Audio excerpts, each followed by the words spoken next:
everyone, and welcome to part 12 of the Tiny Wanderland. Oh boy, man, it seems like so much has changed since I last talked to you guys in part 11, which was titled It All Begins to Change. And as you know, we are now barreling our way back to Arizona, where we will, or where we thought we would actually begin the adventure of the tiny home, but of course we were not going to get there. But that's a couple episodes away, so just stick tight. Once again, before we get started, please like us, follow all that good stuff on social media. We appreciate any support you want to give the Tiny Wanderland. I will say that in this episode we encountered some craziness, as we always did, but let's get right into it. So obviously we didn't go to Yellowstone. If you followed us in the previous episodes, you know what happened up there. You know about getting locked out of the trailer and the keys and having to use a hacksaw to saw off the locks and the bears and oh, excuse me, all kinds of crazy stuff. But it wouldn't be excuse me, it wouldn't be an adventure if we didn't get right into it. So we're going to do just that. We traveled through the night, and I do mean through the night, from Yellowstone down to almost back to where we started with the Tetons, and then we went over the Teton Pass in Idaho. Heather was asleep for a lot of this, and it's probably a good thing she was, because as you remember, we're traveling without brakes. So taking a fully loaded down cargo trailer through the Teton Pass without brakes, it can put some hair on your chest. But the views going up the Teton Pass were absolutely just stunning. I pulled over several times. And again, Heather was sleeping in the passenger seat because we've been driving all night. And we did pass into Idaho. And our first stop was going to be Idaho Falls.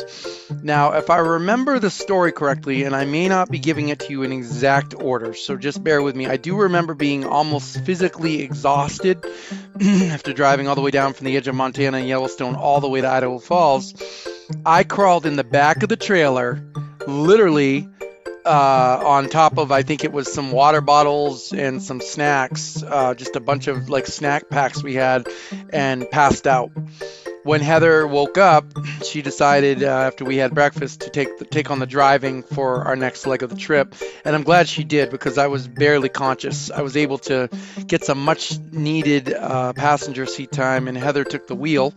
Then eventually we did pass back into Utah.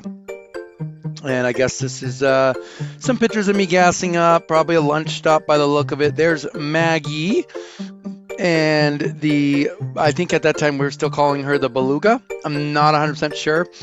These pictures are interesting. This is one of those old 1960s transport buses.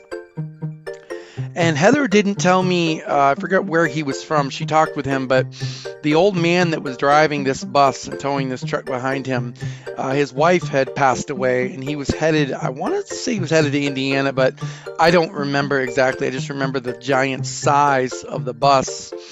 As you can see, everything was buckled down inside of the tiny home, inside the Ballena, but not all was well.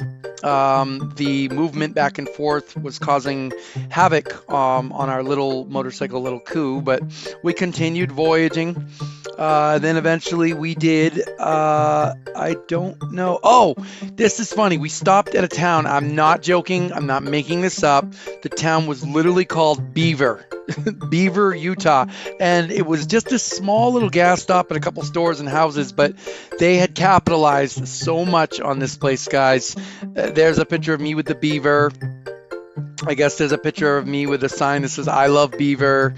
So you can imagine, we've been driving all day, and then we come up on this town called Beaver, and of course Heather had a picture with the beaver statue as well. I think somewhere Heather even has a sticker, like a bumper sticker that says "I love Beaver" on it. She told me she was going to put it on the tiny home. She never successfully did that, but we were so happy to see this sign, guys, to see the Cedar City sign towards sunset. We had driven a long, long way, and we were so happy to be back in it. You guessed it, we were back in the Abbey Inn. This Abbey Inn takes up a good part of our entire story through the entire legacy of the Tiny Wanderer, and here we are again now, I believe this was our second trip second trip back to the Abbey Inn. Settled in with some Applebee's under the sheets, and I guess Heather took some pictures of the bathroom there. And this is, yeah, standard Jay passed out. We did have some problems with Maggie under the hood. I don't remember what was going on. I think something with her battery connections. But Jay to the rescue with my Ryobis, armed and ready to go to work. Got that taken care of pretty quickly. That's a picture of the Abbey Inn.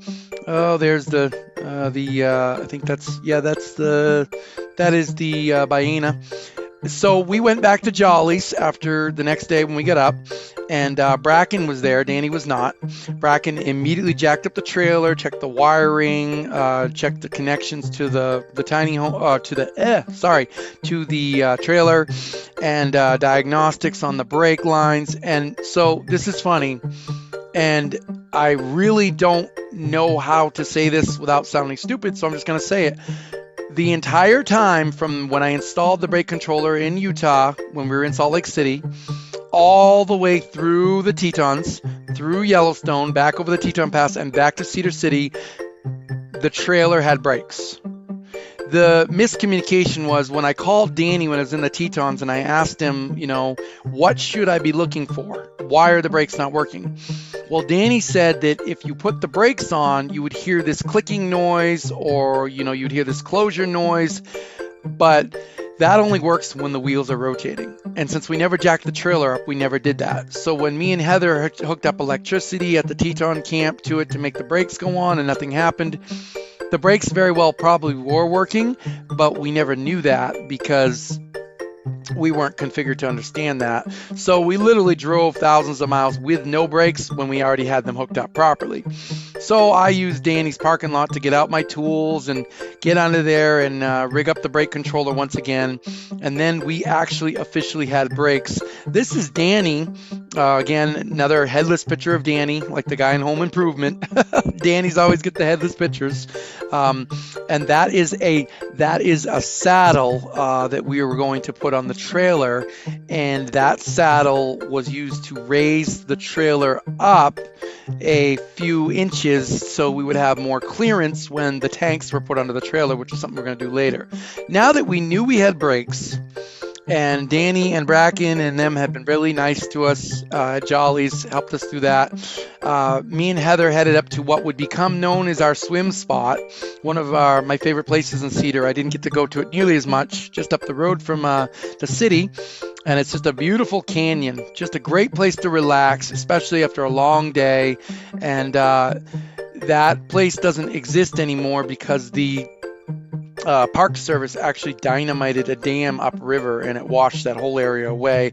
But at that time, it was just an amazing place to just kind of chill out and just enjoy Utah before we got ready to head down to Arizona, which would be our next trip. And so that's pretty much where we're at, guys, right now. We are in Cedar City. We've got the brakes on the trailer fixed, even though they weren't broken to begin with. And the next morning, we would head out for Arizona and Carl's house, where we would find more adventures. So thanks for tagging along, guys. Really appreciate the support. Appreciate you guys following along on the journey as we get closer and closer to the Tiny Wanderer's birth. You know the whole backstory mostly now. You know about what changed it, what started it all. And up next, we'll meet Carl Kunzman down in Prescott Valley, Arizona. And those are going to take a couple episodes just to get through that story in itself, because it was he's a very interesting person, to say the least. So that will be next time, and I'll leave you guys with a preview of next episode, and I'll see you guys later. Have a good one. Oh, we gotta go over Joey, I think. Hey, buddy. We're going over to Echo now. Oh, Echo, that's right. That's the one that has problems. Hi. I really like this guy. Hawk. Oh, he's after you.